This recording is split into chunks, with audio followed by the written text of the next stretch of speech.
ஆனாலும் நான் போகும் வழியை அவர் அறிவார். அவர் என்னை சோதித்த பின் பொன்னாக விளங்குவேன்.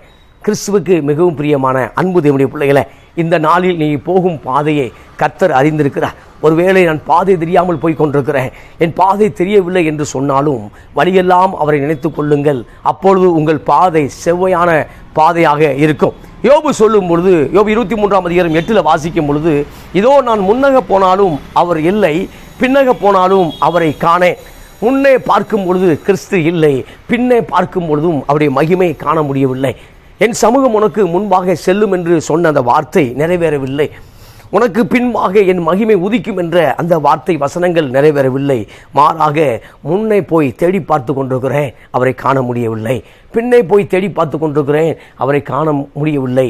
எனவே கிறிஸ்துவுக்கு மிகவும் பிரியமான அன்பு தேவனுடைய பிள்ளைகளை, இந்த நாளில் தேவனுடைய பிரசன்னத்தை உணர்ந்தாலும் ஒருவேளை உணர முடியாவிட்டாலும் தேவன் நிச்சயமாகவே உங்களோடு கூட இருக்கிறார். ஆமென் சொல்லுங்களேன். எனவே இந்த நாளில் ஒரு மன அழுத்தத்தோடு ஒருவேளை நீங்கள் காணப்பட்டிருக்கலாம். ஏதோ பிரச்சனை போராட்டத்தோடு இருக்கிறதுனால தேவனுடைய பிரசன்னத்தை உணராமல் இருக்கலாம். ஆனாலும் 2-3 பேர் நாமத்தினாலே எங்கு கூடியிருக்கிறீர்களோ அவர்கள் மத்தியில் வருவேன் என்று சொன்ன கர்த்தர் இந்த நாள் உங்களோடு கூட இருக்கிறார் பிரதர். எனவே வசனம் வார்த்தை சொல்கிறது, அவரை நான் காண முடியவில்லை. ஒருவேளை தேவனுடைய பிரசன்னத்தை ஒருவேளை நீங்கள் காண முடியாவிட்டாலும் தொடர்ந்து ஜெபம் பண்ணுங்க. கர்த்தர் என் கூட இருக்கிறார் என்கிற விசுவாசத்தோடு ஜெபம் பண்ணி கொண்டிருங்கள். கர்த்தர் உங்களுக்காக யாவையும் செய்து முடிப்பார். சங்கீதம் 23 சங்கீதம் எப்படி அற்புதமான சங்கீதமோ, அதே போல யோபு 23 பலவிதமான அற்புதமான வசனங்களை நமக்கு வாரி வழங்குகிறது. அதை இந்த நாள் உங்களோடு இணைந்து தியானிக்க விரும்புகிறேன். அதில் 9 வசனம் வாசிக்கும் பொழுது, இடதுபுறமாக அவர் கிரியை செய்தும் அவரை காணேன், வலதுபுறத்திலும் நான் அவரை காணாதபடிக்கு ஒளித்திருக்கிறார். அப்போ இடதுபுறத்தில் கிரியை செய்து கொண்டிருக்கிறார். ஆமென் சொல்லுங்களேன். அப்போ வலதுபுறத்தில் அவரை காணாதபடிக்கு ஒளிந்திருக்கிறார் என்று பைபிள் சொல்லுது. இந்த நாளில் இடதுபுறத்தில் கிரியை செய்து கொண்டிருக்கிறார் என்பது எவ்வளவு நிச்சயமாய் யோபு சொன்னது உண்மையோ, அதே போல இந்த நாளில் உங்களுடைய வாழ்க்கையில் அவர் கிரியை செய்து கொண்டிருக்கிறார். உங்கள் தொழிலில் கிரியை செய்து கொண்டிருக்கிறார், உங்கள் குடும்பத்தில் கிரியை செய்து கொண்டிருக்கிறார், உங்கள் பிள்ளைகளின் வாழ்க்கையில் கிரியை செய்து கொண்டிருக்கிறார். ஆமென் சொல்லுங்களேன். தேவன் இந்த நிமிடமும் உங்களுக்காக ஏதோ ஒரு காரியத்தை செய்து கொண்டிருக்கிறார். எனவே சங்கீதக்காரன் தாவீதை போல உற்சாகமாய் சொல்ல வேண்டிய வசனம், கர்த்தர் எனக்காக யாவையும் செய்து முடிப்பார். ஆமென் சொல்லுங்களேன். அப்போ யோபு அவரை பார்க்கும் பொழுது இடதுபுறமாக அவரை இடதுபுறத்தில் அவர் கிரியை செய்தும் அவரை காண. ஆனால் வேலை கர்த்தர் செய்கிறார் சார், எனக்காக ஏதோ ஒன்று செய்து கொண்டிருக்கிறார், ஆனால் அவரை நான் பார்க்க முடியவில்லை, அவர் பிரசன்னத்தை உணர முடியவில்லை. கவலைப்பட வேண்டாம், கர்த்தர் உங்களோடு கூட இருக்கிறார். கர்த்தர் உங்களோடு இருக்கிறார். வலதுபுறத்திலும் நான் அவரை காணாதபடிக்கு ஒளிந்திருக்கிறார். சில நேரம் தேவனுடைய பிரசன்னத்தை நம்ம காண முடியலை. சில நேரம் பல குழப்பங்கள் வரும்பொழுது தேவனுடைய பிரசன்னம் வெளியரங்கமாக்கப்படவில்லை. ஆனாலும் கர்த்தர் உங்களோடு கூட இருக்கிறார். ஆம், கர்த்தருடைய மகிமை வெளியரங்கமாகும். மாம்சமான யாவும் அது ஏகமாய் காணும். ஒரு நேரம் கர்த்தருடைய மகிமை வெளியரங்கமாக்கப்பட்டிருக்கிறது, ஒரு நேரம் கர்த்தருடைய மகிமை அப்படியே மூடி வைக்கப்பட்டிருக்கிறது. ஆனாலும் கர்த்தர் உங்களோடு இருக்கிறார். அப்போ யோபு இன்னொரு வார்த்தை சொல்லுகிறதை நான் வாசிக்க விரும்புகிறேன். யோபு புத்தகம் 23 சொல்லும் பொழுது 3 சொல்லும் பொழுது, நான் அவரை எங்கே கண்டு சந்திக்கலாம் என்பதை அறிந்தால் நலமாக இருக்கும். அப்பொழுது நான் அவர் ஆசனத்துக்கு முன்பாக வந்து சேர்ந்து என் நியாயத்தை அவருக்கு முன்பாக வரிசையாய் வைத்து காரியத்தை ரூபிக்கும் வார்த்தைகளால் என் வாயை நிரப்புவேன். அவர் சொல்லக்கூடிய வார்த்தை என்னன்னா, அவரை நான் எங்கே சந்திக்கலாம்? ஆமென் சொல்லுங்களேன். பழைய ஏற்பாடில் எங்கே சந்திக்கிறார்கள் என்றால் சீனாய் மலையிலே சந்தித்தார்கள், பழைய ஏற்பாடில் ஒலிவ மலைகளே சந்தித்தார்கள், அல்லது ஏதோ ஒரு ஸ்தோத்திரம், ஆமாம், தேவன் சொல்லக்கூடிய அந்த சீயோன் மலை ஏதோ ஒரு மலையில் சந்திக்கிறார். நான் புதிய ஏற்பாடில் பார்க்கும் பொழுது தேவனுடைய ஆலயமாக நீங்கள் இருக்கிறீர்கள், அப்போ உங்களுக்குள்ளே அவரை சந்திக்க முடியும். பழைய ஏற்பாடில் பார்க்கும் பொழுது கர்த்தர் மோசையோடு பேசின பின்பு எழுந்தள்ளி போனார் என்று எழுதப்பட்டிருக்கும். ஆதியாகமத்தில் வாசிக்கும் பொழுது தேவன் ஆபிரகாமோடு பேசின பின்பு அவர் எழுந்தள்ளினார் என்று எழுதப்பட்டிருக்கும். ஆனால் புதிய ஏற்பாடில் அவர் என்றென்றும் உங்களோடு தங்கியிருக்கிறார். ஆமென் சொல்லுங்களேன். அப்போ புதிய ஏற்பாடில் இப்போ வாழக்கூடிய இந்த காலை வேளையில் இந்த நேரத்தில் அவர் நம்மோடு தங்கி இருக்கிறார். எனவே நான் அவரை எங்கே காண முடியும் என்று யோசிக்க வேண்டாம். நீங்கள் முழங்கால் படி ஜெபிக்கும் பொழுதே, தேவனே உம்மோடு பேச விரும்புகிறேன் என்று சொல்லும் பொழுதே, வேத வார்த்தைகளை தியானிக்கும் பொழுதே, பைபிளை திறந்து அவருடைய வார்த்தையை தியானிக்கும் பொழுதே நீங்கள் அவரை காண முடியும். ஆமென் சொல்லுங்களேன். இன்றைக்கி மக்கள் யாரையோ காண விரும்புகிறார்கள்.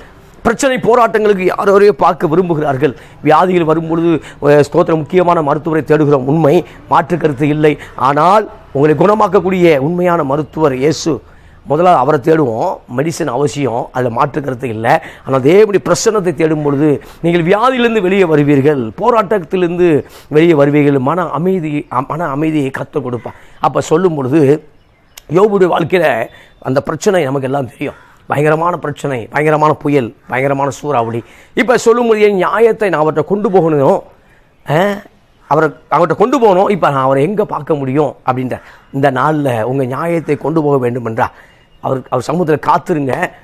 ஆமாம், அவர் நிச்சயம் உங்களுக்கு பதிலளிப்பார். அப்போ யோபு சொல்லும் பொழுது என் வாயில் என்ன செய்வேன் அப்படின்னா, ஸ்தோத்திரம், அவர்கிட்ட சொல்லக்கூடிய வார்த்தையால் நிரப்புவேன் அப்படி சொன்ன யோபு அதுக்கப்புறம் பார்க்கும்போது இல்லை இந்த வார்த்தையை வச்சு நான் நீதிமான்கிறதவே நான் அதை சொல்லிக்கிட்டு அதை நிரூபிக்கணுங்கிற அவசியம் இல்லை, மாறாக அவருடைய வார்த்தையால் நான் நிரப்பப்பட வேண்டும் என்று விரும்புகிறேன் என்று சொன்னதை பார்க்குறோம். இந்த காலை வேளையில் கிறிஸ்துவுக்கு மிகவும் பிரியமான தேவனுடைய பிள்ளைகளை, நான் முன்னக போனாலும் அவர் இல்லை, பின்னக போனாலும் அவர் இல்லை. இந்த நாள் உங்களோடு கூட கர்த்தர் இருக்கிறார். யோபு அந்த அதிகமான அழுத்தத்தினால தேவனுடைய பிரசன்னத்தை உணர முடியாத சூழ்நிலை அவருக்குள்ள இருந்தது. ஆனாலும் தேவன் யோபோடு இருந்தார். இந்த நாளிலும் உங்களோடு கூட அவர் இருக்க போதுமானவராக இருக்கிறார். எனவே அந்த நம்பிக்கையுடைய வார்த்தை சொல்லப்படுகிறது, நான் போகும் வழியை அவர் அறிவார். அப்போ அடுத்த மாதம் நீ எங்கே போகணும் உங்களுக்கு தெரியாது, அவருக்கு தெரியும். அடுத்த ஆண்டு எதற்கு நேராக நீங்கள் போக வேண்டும் என்று உங்களுக்கு தெரியாது. உங்களுக்கு ஒரு தரிசனத்தை வைத்திருப்பார், அந்த தரிசனம் நிச்சயமாய் நிறைவேறும். அந்த தரிசனத்தில் நேராக ஓட வைப்பார். ஆமேன் சொல்லுங்களேன். ஆமேன். அப்போ ஸ்தோத்திரம், ஐரோப்பாவில் பார்க்கும்பொழுது அநேக நாடுகள் ஸ்தோத்திரம் பக்கத்தில் இருக்கும். அப்போ இங்கே பார்க்கும்போது இங்கேருந்து பெங்களூர் போகிற மாதிரி, இங்கேருந்து சென்னை போகிற மாதிரி, ஐரோப்பாவில் பார்க்கும்போது பக்கத்தில் நார்வேலேருந்து ஜெர்மனி போயிடுவான், ஜெர்மனிலேருந்து பிரிட்டன் போயிடுவான், பிரிட்டன்லேருந்து இத்தாலி போயிடுவான். இப்படி நாடுகளாக உள்ள ட்ரெயினில் என்ன செய்வாங்க, ட்ராவல் பண்ணுவாங்க.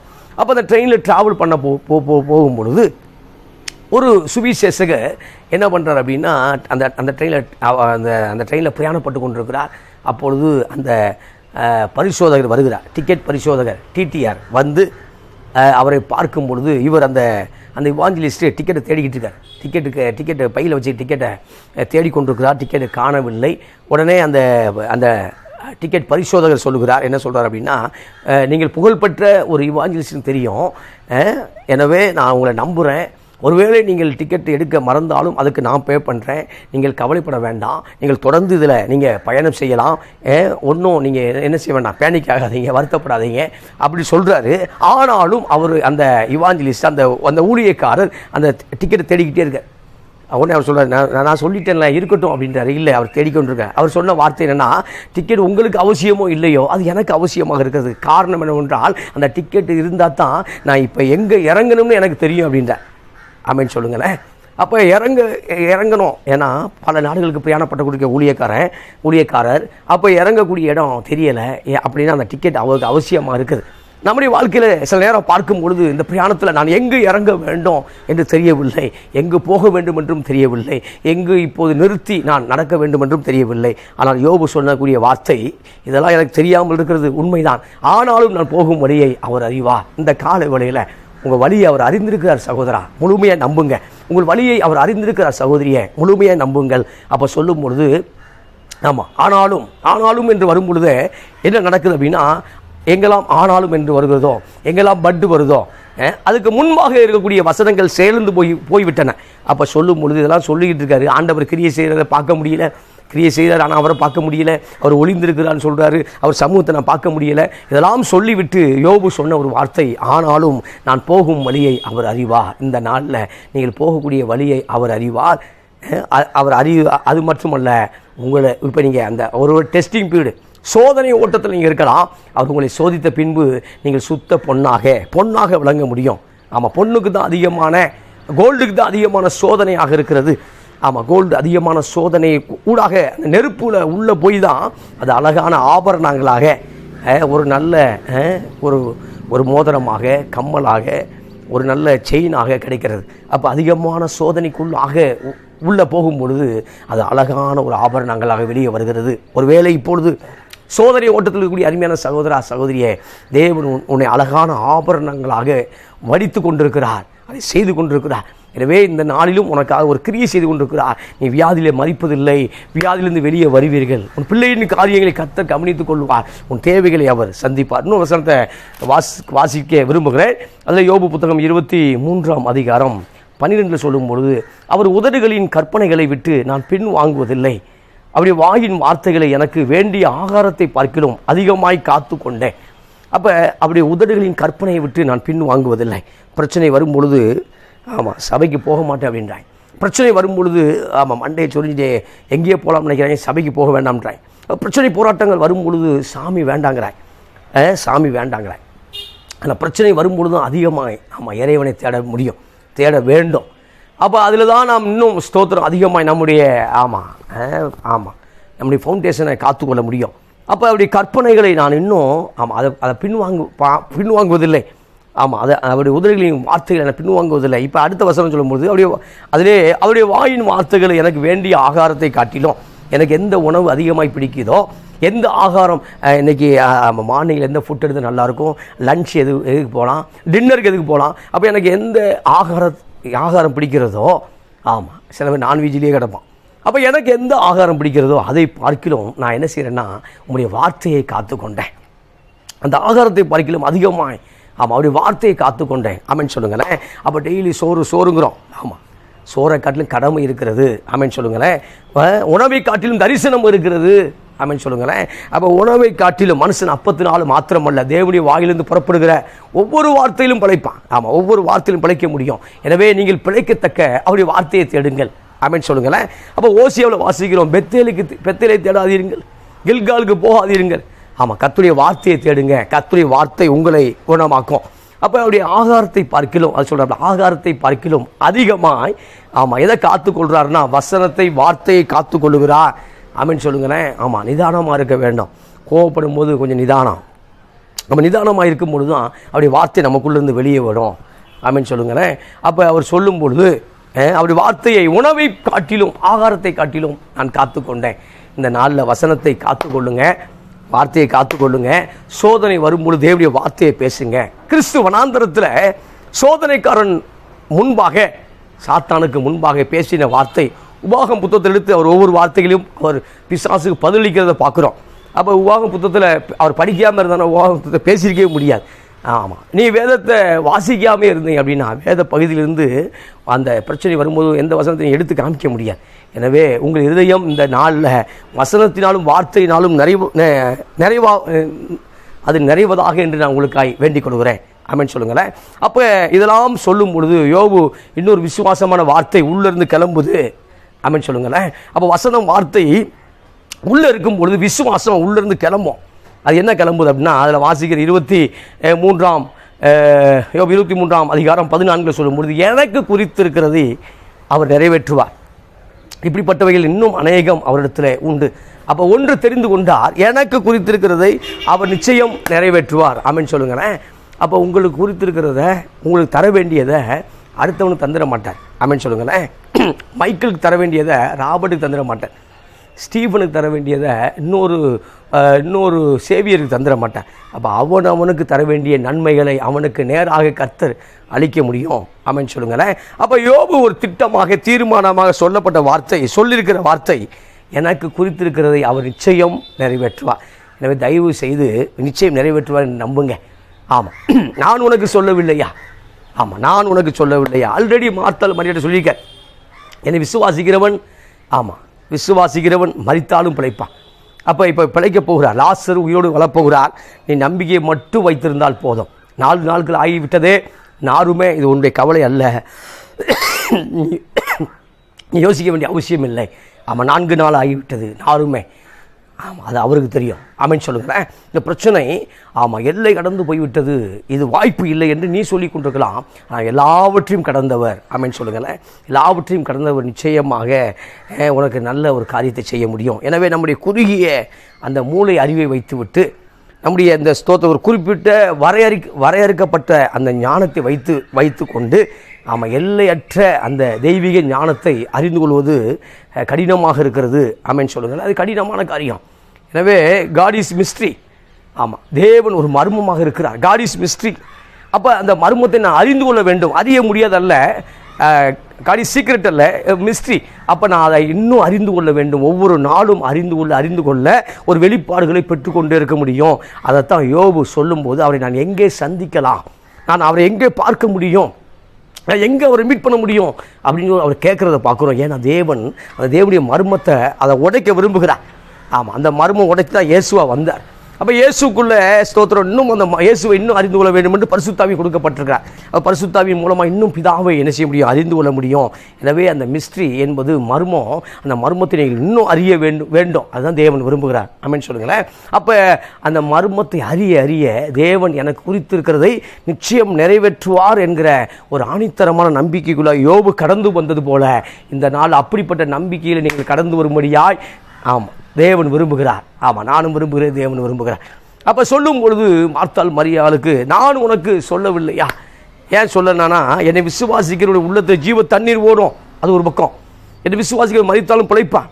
ஆனால் இவங்க சொல்லக்கூடிய காரியம் கடைசி நாளில் பிழைப்பான்.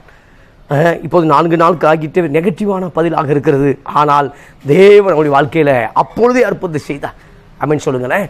அப்போ இந்த வாழ்க்கையை முடித்து விட்ட பின்பு நான் மகிமையோடு வாழப் போகிறேன், அது இருக்கட்டும், இப்பொழுதே மகிமையோடு வாழ வேண்டும் என்று தேவன் விரும்புகிறார். பூமியிலே நீங்கள் ஆசீர்வதிக்கும்படி பூமியில் அரசு ஆள்வீர்கள். அப்போ பூமியில் நீங்கள் ஆளுகை செய்யும்படியாக தேவன் உங்களை நியமித்திருக்கிறார். அதை தேவன் பூமியில் வைத்திருக்கக்கூடிய வாழ்க்கையை அழகாக வாழணும். சீக்கிரம் எடுத்துக்கொள்ளுங்க என்பது இது ஒரு தற்கொலை. ஆமாம், சீக்கிரம் எடுத்துக்கொள்ளும் என்று ஆண்டவரே ஜெபிக்கிறது கூட இது வகையான ஒரு தற்கொலை. அப்படிங்கும்போது நாம் தேவன் நினைத்த அந்த காரியத்தை நிறைவேற்ற வேண்டும், ஓட்டத்தை முடிக்க வேண்டும். அப்போ சொல்லும் பொழுது எனக்கு குறித்திருக்கிறதை அவர் நிறைவேற்றுவார். இப்படிப்பட்ட இன்னும் அநேகம் உண்டுன்னா, அநேகமான வார்த்தை உண்டு, அநேக வாக்குத்தத்தங்கள் உண்டு. எனவே அப்படிப்பட்ட வார்த்தையை கொண்டு கர்த்தர் உங்களை நிச்சயம் என்ன செய்வாராக, நிறைவேற்றுவாராக. தைரியமாக இருங்க, நான் போகும் வழியை அவர் அறிவான்னு சொல்லுங்க. ஆமாம், இப்போ ஒருவேளை நான் போகக்கூடிய வழி எனக்கே தெரியாமல் இருக்கலாம், ஒன்றும் பயப்பட வேண்டிய அவசியம் இல்லை. உங்கள் கூட அவர் தானே இருக்கார். இஸ்ரவேல் மக்கள் எகிப்திலிருந்து அவங்க வெளியே வர்றாங்க. வனாந்தரத்தில் வரும்பொழுது ஸ்தோத்திரம் வனாந்தரம் மூடி போட்டது என்று சொல்லி பார்வோன் பின்னாக வந்து கொண்டிருக்கிறார். ஆனாலும் இஸ்ரவேலின் தேவன் அவர்களை கைவிடவில்லை. ஒரு இஸ்ரவேல் கூட பார்வோனால் தாக்கப்படவில்லை.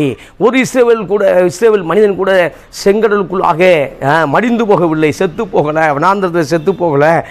ஆனால் பார்வோனுடைய சேனை தான் முழுவதுமாக ஒரு ஆள் இல்லாமல் கூட என்ன செய்து முழுவதும் அழிக்கப்பட்டது. ஆனால் கர்த்தர் இஸ்ரவேலின் சேனையோடு இருந்தார். இந்த நாளில் வனாந்தரத்தில் ஆமாம், ஒருவேளை என் வாழ்க்கை வனாந்தரமாக இருக்கிறது, என் வாழ்க்கை பூஜ்ஜியமாக இருக்கிறது, என் வாழ்க்கை ஏதோ ஒரு காரியம் இருந்தாலும் அச்சப்பட வேண்டாம், தைரியமாக இருங்கள். வனாந்தரத்திலும் வழியை உண்டாக்குவார், அவாந்தர வழியிலே பாதைகளை உண்டாக்குவார். எனவே இந்த நாளில் தேவன் சொல்லக்கூடிய வார்த்தை, வனாந்தரத்தில் கைவிடுவதில்லை. ஆமாம், வனாந்தரத்தில் ஆகாரை கர்த்தர் கைவிடவில்லை, வனாந்தரத்தில் கர்த்தர் எலியாவை கைவிடவில்லை. இந்த நாளில் வனாந்தர பாதையில் நீங்கள் நடந்தாலும் உங்களையும் தேவன் கைவிடுவதில்லை.